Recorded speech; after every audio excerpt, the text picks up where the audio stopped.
Hi, Eon here from Attack Magazine, and I've got a question for you. What does this tune Badder than, bad from me bad. Where you get your badder from? and this tune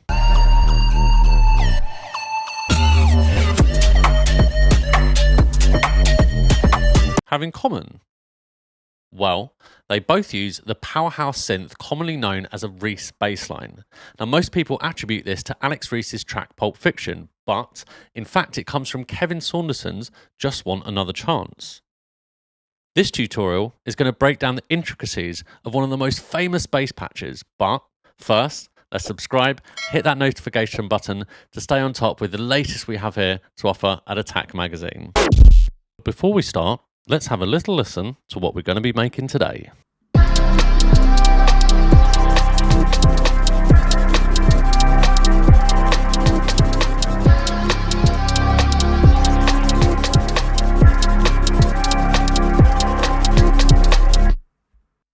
First, I'm going to begin by setting the tempo to a comfortable 135 BPM. Then, I load Twin 3 and choose the preset named Clean. Then, I'm going to draw in a MIDI clip and compose a bass line. It doesn't need to be complex though, so a simple 2-note monophonic bass line will suffice for this. When setting up the synth, I need to change Twin 3 from poly mode to mono and bring the unison voices up to 64. Then, I'll increase the spread to 10%. That's just to give it some extra width to the sound. I'm also going to turn on high quality mode. This will enable oversampling and reduce those aliasing artifacts, which will give a cleaner sound. I'm setting the width to 200% and bringing the output volume down to minus 14 decibels. It's going to be a heavily distorted bass, so gain staging from the very beginning is essential. 4 oscillators are required to shape the sound. So, as you can see, I'm starting with oscillator 1, changing it to a sine wave waveform, decreasing it to -1 octave, and increasing the volume to 0 decibels. This is going to be our sub bass. Then I'm adding the second oscillator. I'm changing it to a sawtooth waveform and detuning it slightly just to the left and decreasing that volume to -8 decibels. I'm then adding a third oscillator. It will remain as a sawtooth waveform and I'm going to detune it again, but this time slightly to the right. I'll decrease the volume to -8 decibels again, and oscillators 2 and 3 will serve as the main body for the release of our sound. Finally, I'm clicking on the plus button to add a 4th oscillator. I'm moving it to 0 octaves and I'm increasing oscillator 4 sync to +4 and decreasing the volume to -12 decibels. And that's what's going to give us an interesting metallic texture to the sound. Now onto the filter. I'm going to reduce the low pass filter to 600 Hz. If I just hover over this filter 1 circle and then add 3 dots, it will bring up the filter options.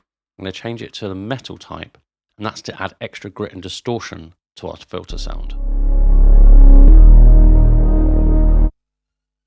Next, I'm double clicking on the display to add in a second filter.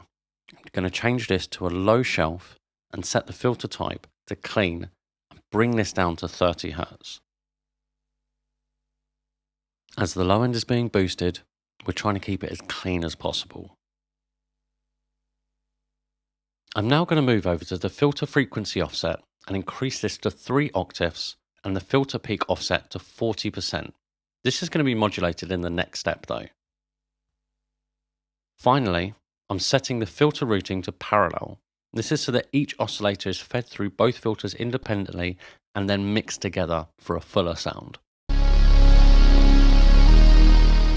The next step is modulating the filter.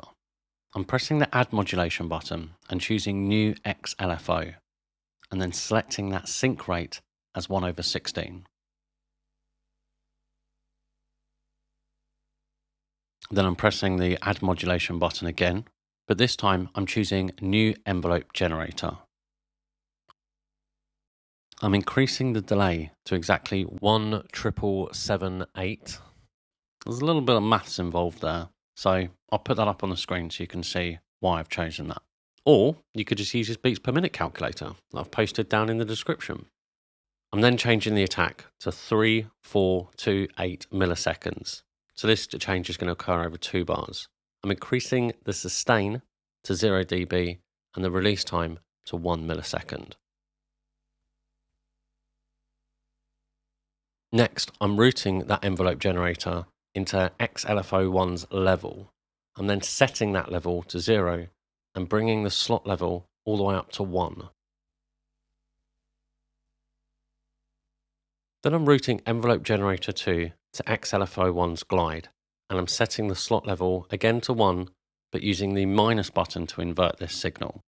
Finally, I'm routing XLFO1's level to the filter frequency offset.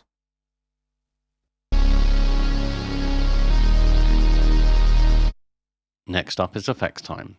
I'm turning on the chorus and changing that amount to 60%.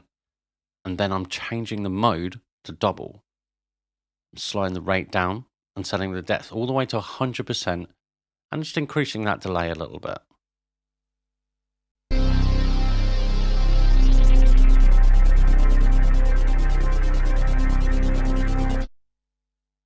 At this point, I'm needing to gain stage. The volume's starting to rise to over 0 decibels, so I'm decreasing the output volume to minus 18 decibels. I'm going to have a play around with Saturn 2 now. So I'm loading it onto the channel and adding a band split at 400 Hz. On band 1, I'm selecting warm tube and adding some drive. I'm then boosting 1 decibel on the bass slider and increasing the level to 3 decibels. For band 2, selecting warm tube again, adding extra drive this time and increasing the level to 1 decibel.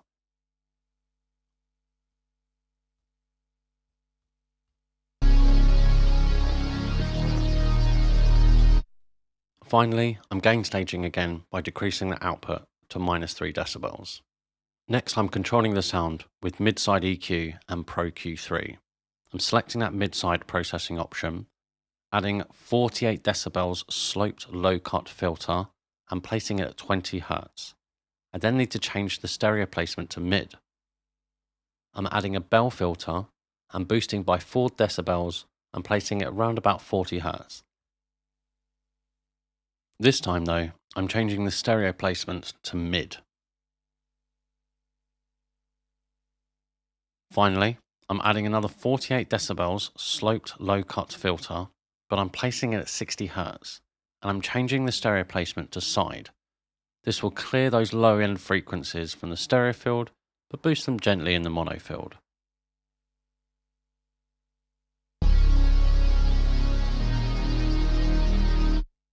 It's not an obvious change that can be heard, but it will definitely help when it comes to the mixdown process. Next, it's time to compress that bass. I'm adding Pro C2 and then selecting the preset called Bass Control MK1 BM from the mastering presets, and then simply increasing that wet gain to 25 decibels. Finally, I'm just adding some of my favourite drums, vocals and synth lines to bring this music to life.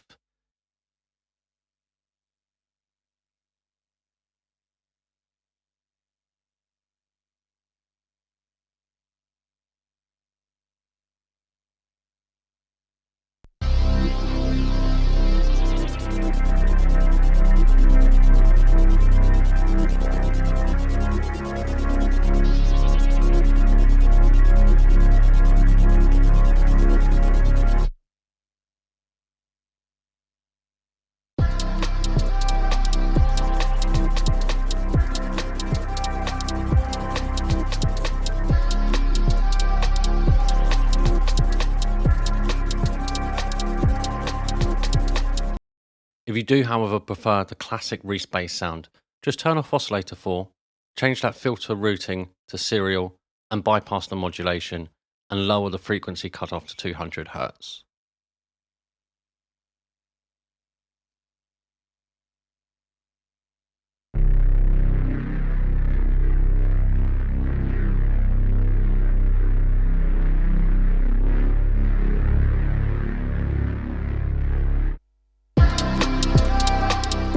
As you can see, Twin 3 from FabFilter is a powerful synth with some complex routing and modulation options available. So make sure to check it out and see what FabFilter's Twin 3 can do for you. Thank you for watching, and as always, subscribe and hit that notification button.